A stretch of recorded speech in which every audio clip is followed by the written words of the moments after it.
Shalom, selamat pagi, apa kabar?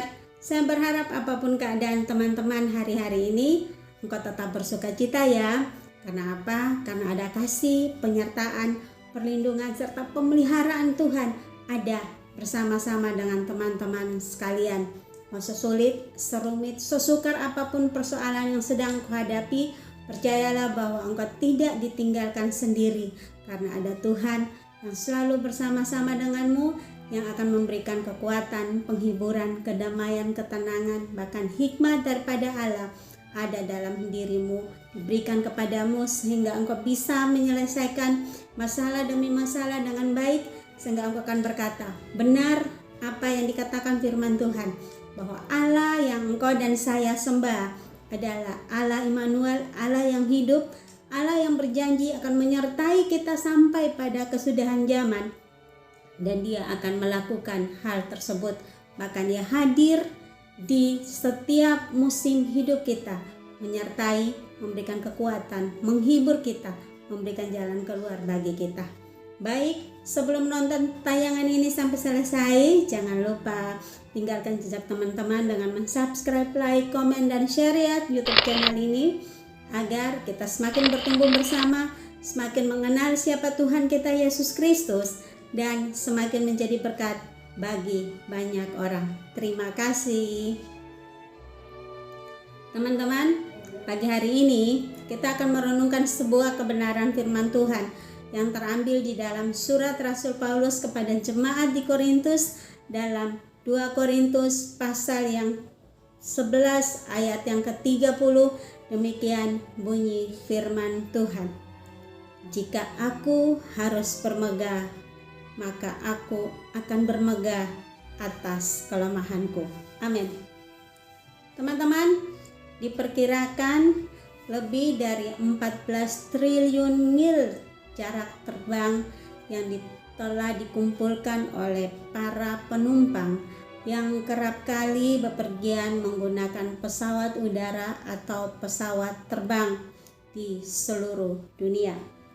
Hal ini bermula pada awal tahun 1980-an ketika untuk pertama kalinya maskapai penerbangan memulai program penumpang setia guna mendorong terjadinya transaksi yang berulang dengan memberikan hadiah kepada para penumpang yang setia atau atas kesetiaan mereka dalam menggunakan layanan maskapai tersebut.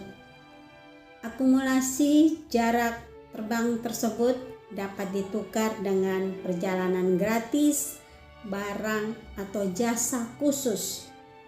Alhasilnya, orang-orang mulai merencanakan perjalanan mereka tidak hanya berdasarkan harga dan jadwal, tetapi juga menurut hadiah yang ingin mereka dapatkan dari maskapai penerbangan tersebut.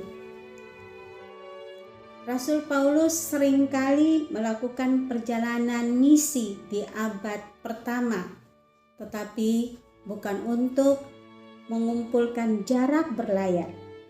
Tujuan Paulus nyata atau tujuan Paulus jelas adalah untuk memberitakan kabar sukacita tentang pengampunan dosa dan hidup kekal oleh iman di dalam Yesus Kristus Tuhan kepada sebanyak mungkin orang. Ketika sejumlah orang di Korintus mulai mempertanyakan wewenangnya, ia kemudian menuliskan surat ini untuk menggambarkan harga yang harus ia bayarkan demi membawa kabar Injil tersebut.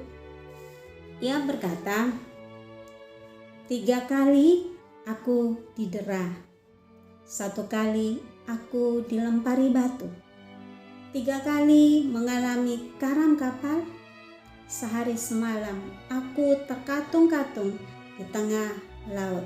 Seperti yang tertulis di dalam 2 Korintus pasal yang ke-11 ayat yang ke-25. Allah telah memberi Rasul Paulus anugerah dan ketahanan untuk mempertaruhkan hidupnya tanpa pamrih. Gunanya atau tujuannya adalah untuk memberitakan tentang Yesus Kristus Tuhan kepada orang banyak. Teman-teman, baik kita dianiaya ataupun dipuji karena pelayanan yang telah kita lakukan kepada Tuhan, kiranya hati Bapak Ibu Saudara sekalian dan saya senantiasa berpusat untuk setia mengikuti Tuhan dan mengucap syukur atas kasih pengorbanannya, sebab kesetiaan kita, kesetiaan Bapak Ibu Saudara sekalian dan saya kepada Tuhan Yesus Kristus berasal dari kasih-Nya kepada kita. Amin. Selamat beraktivitas, tapi jangan lupa tetap patuhi protokol kesehatan dengan menjaga jarak, memakai masker, mencuci tangan di air mengalir, menjauhi kerumunan, dan bila di tempatmu dilakukan vaksinasi, mari beri dirimu untuk divaksin, karena dengan demikian engkau bukan hanya melindungi dan menjaga dirimu, tapi engkau juga melindungi dan menjaga orang-orang yang ada di sekitarmu, terlebih lagi orang-orang yang engkau sayangi dan cintai di rumah. Sekian, Tuhan Yesus memberkati.